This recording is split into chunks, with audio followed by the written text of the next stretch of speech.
everybody. Happy Monday. We are going live today with Michali to answer a question that was asked to me via the AMA yesterday. So we're just going to wait for some of you to join and for Michali, of course. Hello, Michali.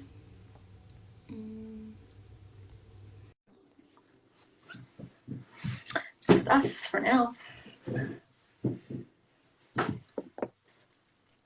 Hi, Faye. Hey, how are you? It's just us for now. We can really do anything.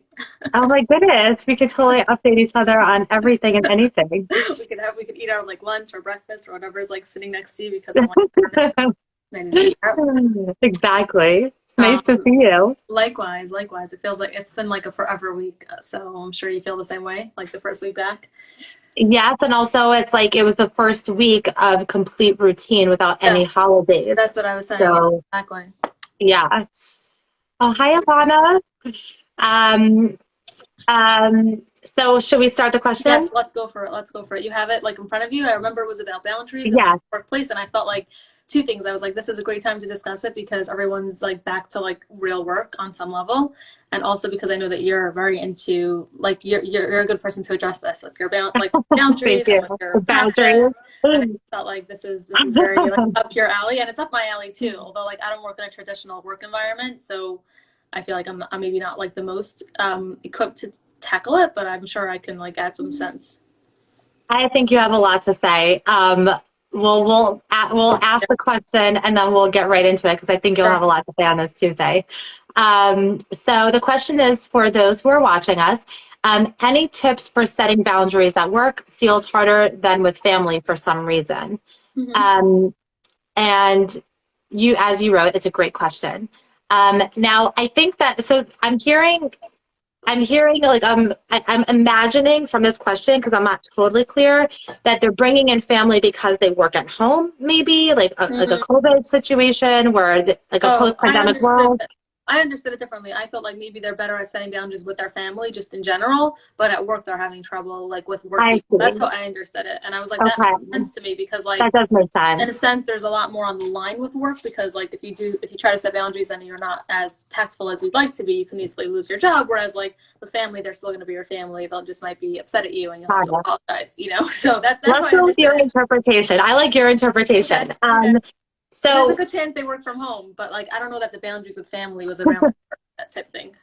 Right. No, but it makes sense actually now that you're saying it because it's then instead of more with. So yeah, just to get all grammatical. But so first of all, I want to just say that some of you might relate to this, and some of you may feel the exact opposite, where it's harder to make boundaries with family.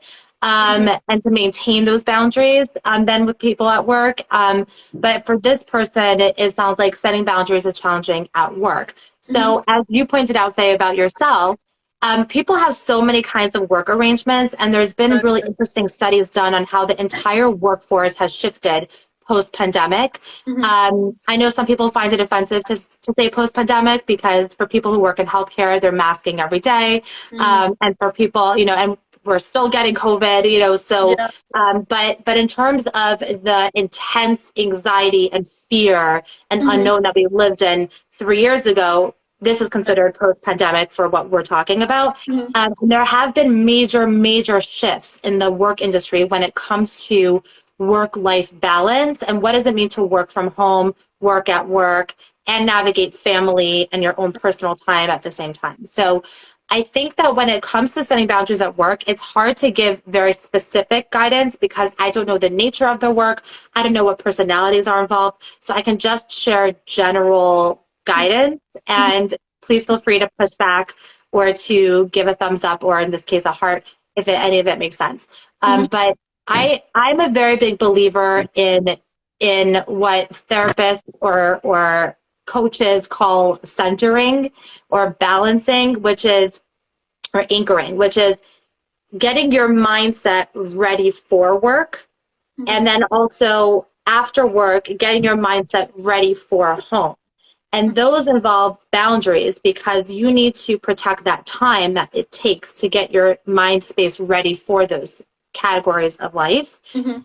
And what you do is you're centering yourself where you're you're just calming yourself down. So any anxiety that might come up for you when it comes to thinking about work or projects that you have or personalities that you're dealing with, you're kind of just regulating your nervous system. So I know this sounds very therapist-y, but doing something as simple as box breathing, 4-7-8 breathing. You can Google those for instructions. They're super easy. You can go on Spotify or Pandora and type in mindful guided meditation or embodiment exercise and get all kinds of really good stuff on there for free.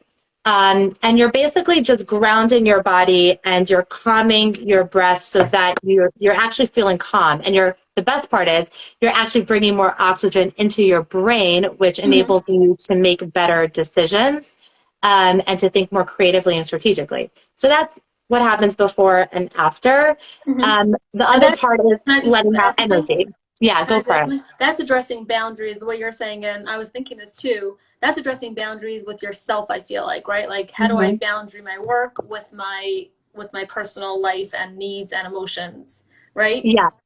So and I think that's important for going into work, because what happens is that when we go into work like this, like ready to fight, and we're feeling like super anxious, if let's say we're more on the passive side, then we might want to like avoid the people that test our boundaries. We're not centered within ourselves. So I think it's really important going into whatever difficult situation, first and foremost, just to prepare ourselves by centering. Sure, not bringing in your baggage from like your, fight that you had or disagreement or anxiety or whatever else was going on outside of work that's not related to work, or even if it was related to work, but to kind of like contain it in some level before you come into work. Okay, amazing. Exactly. I just want to clarify that. I wonder if the questioner also had, the way I read into the question was more like, how do I like literally create boundaries like with workmates? Yeah. And so I'm curious if you want to address that. So for sure, this was just the first step, and I felt compelled to say that because you can't go into you can't have a crucial conversation with someone in your family if you're starving, right?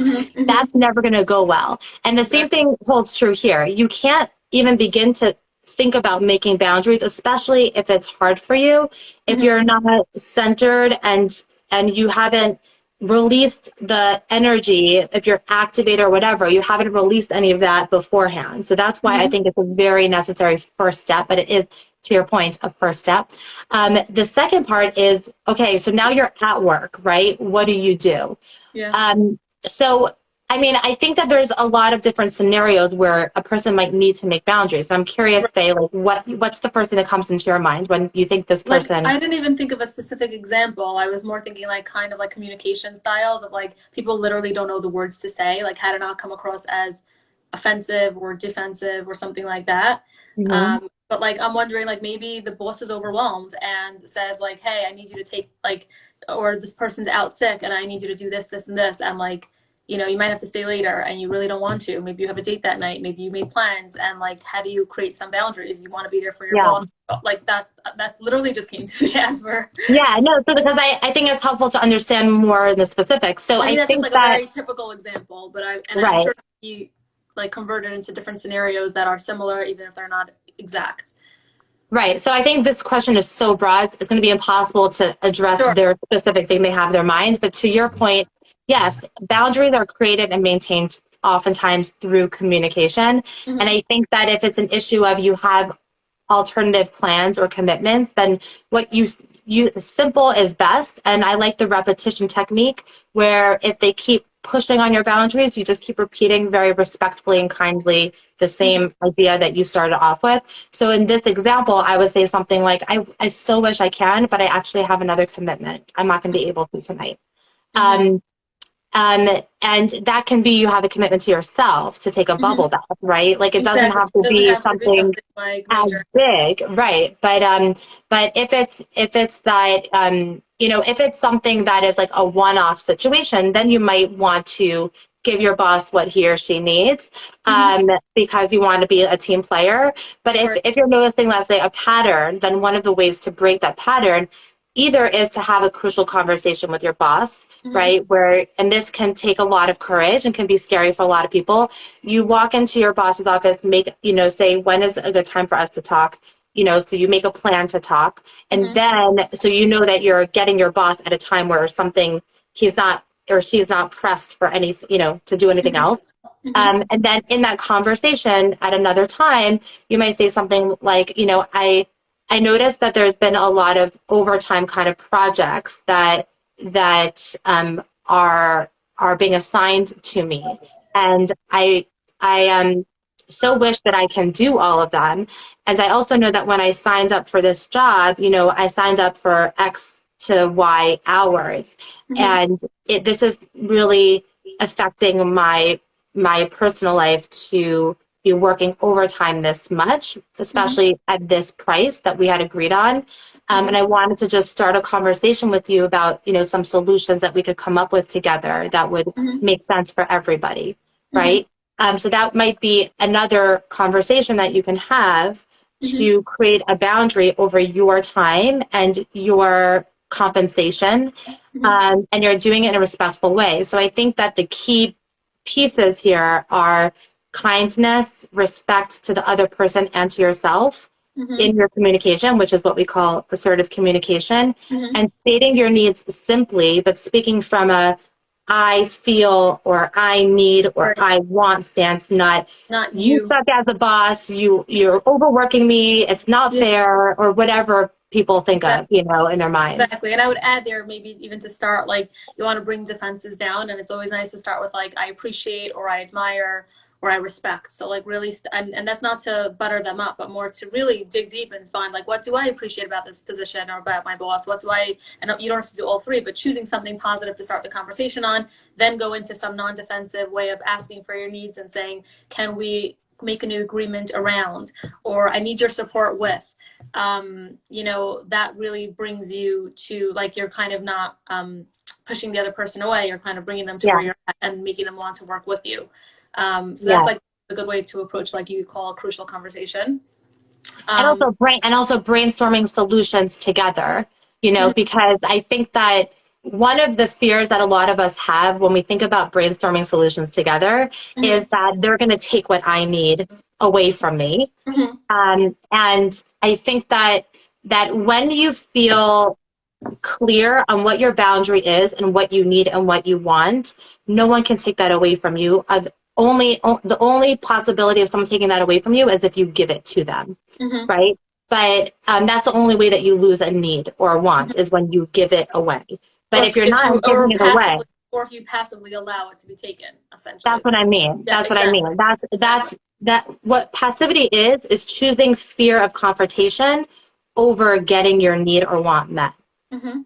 And that's a choice too. And it's a skill to be that needs to be cultivated to be able to speak assertively. But what passivity is that I'm giving into this deep fear I have of confrontation, right? It's and then I like forfeit my need. Exactly. Like silence is agreement. Like we all know that, right? Like silence is agreement. So being passive is kind of like agreeing with whatever the quote unquote authority or other party determined for you.